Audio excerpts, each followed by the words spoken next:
The mixer you'll be using for your broad-op air check has 4 channels, and the volume of each channel is controlled by one of the 4 large knobs.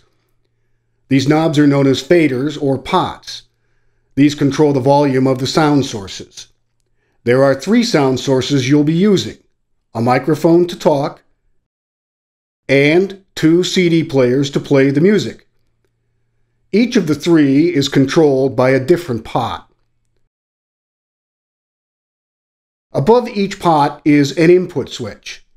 The input switch controls which of 2 possible sound sources are fed into the channel. There are A and B positions and a neutral position as well. Channel 1 in the A position feeds that mic into that channel, so when you want to talk, simply put the channel 1 input switch to the mic position and then turn the pot up. The top CD player, CD1, goes into channel 2 in the A position. So if you want listeners to hear the CD playing in the top CD player, flick the channel 2 input switch to the A position, then turn up the pot. The bottom CD player, CD2, goes into channel 3 in the A position. If you want listeners to hear what's playing on CD2, flick the input switch to the A position and turn the pot up. Before moving on, it is worth mentioning that the input switches for the CD players on channels 2 and 3 can stay in the A position at all times. There is no need to ever move them to a neutral or B position, and if you do, you'll stop hearing the CD player, so it's a good idea to make sure they're both in the A position when you start. The microphone on channel 1 is a different story. When you turn on the mic, by flicking channel 1 to the A position, it will cut off the monitor loudspeaker so there isn't any feedback. At that point, you monitor what's happening through headphones. When you're done talking, you usually return the channel 1 switch back to the neutral position, and then the monitor speaker comes back on. It is also worth noting that, as part of proper mic technique, you should not turn on the mic with the pot up, because it makes a clicking sound that goes out over the air. Rather, have the pot down, flick the mic to the A position, and then turn the pot up. When you're done talking, turn the pot down before moving the input switch back to the neutral position. There are also a few other controls on the mixer you'll want to understand. In the upper left-hand corner, there are 3 smaller knobs, labeled Master, Monitor, and Q. Master is the master volume control for the entire mixer. Turn it up, everything gets turned up. Turn it down, and everything gets turned down.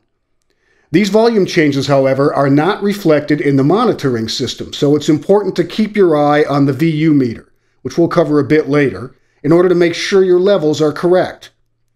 If the master volume control is turned all the way down, the audience hears dead silence. If it is turned all the way up, you'll get terribly distorted sound. Generally, if you simply set it to about the 12 o'clock position before you begin, you shouldn't have any major issues with volume levels. The next knob is the monitor level. This controls the volume of the monitor speaker only. Since it has no effect on the broadcast volume of any channel, you can change it anytime you like. Again, be aware the monitor speaker cuts out when you turn on the mic, so you have to monitor things through the headphones when you are talking. The third knob, Q, sets the volume of the Q speaker. The Q speaker is a second loudspeaker built into the mixer. When the pot is set to the Q circuit, which you do by turning it all the way down, whatever is going through that channel will be heard through the Q speaker. Since you won't be using it, and it might even end up confusing you if you heard it, turn it all the way down before you begin. On the other side of the mixer, we have a knob labeled Phones with a 3-position toggle switch right next to it.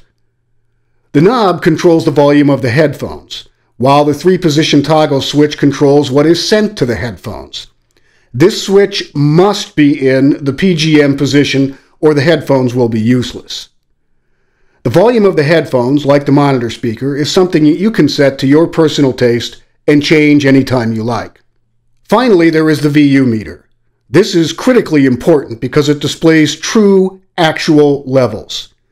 You will normally want your voice and music levels to peak with the needle going into the lower end of the red zone. This will give the best quality sound. Before you begin, you should check your voice level and the levels of the songs you'll be playing so you know just how high to turn the pot up for each song and your voice. If you'll be talking over a song intro, it is also a good idea to know where the pot should be so that the music would be peaking 7 to 10 dB below your voice. So let's review. The mixer has 4 channels, and the volume of each channel is controlled by one of the 4 large knobs called pots or faders. Above each pot is an input switch, and it controls what is sent into that channel.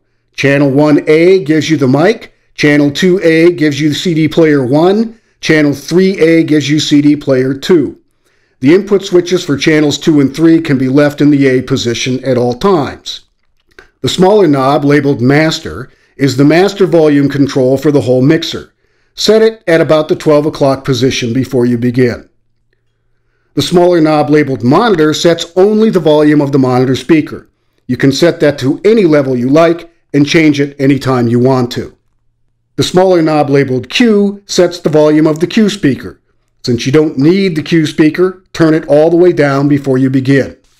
The smaller knob labeled Phones controls the volume of the headphones. You can set that at any level you like and change it anytime you want to.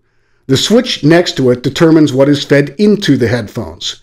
This must be in the PGM position, so set it there before you begin. Finally, there is the VU meter. This indicates how loud your signal is, and it should normally be peaking in the lower end of the red zone. Remember, the best way to fully understand the equipment and do good on the air check assignment is to get into the studios and practice, practice, practice.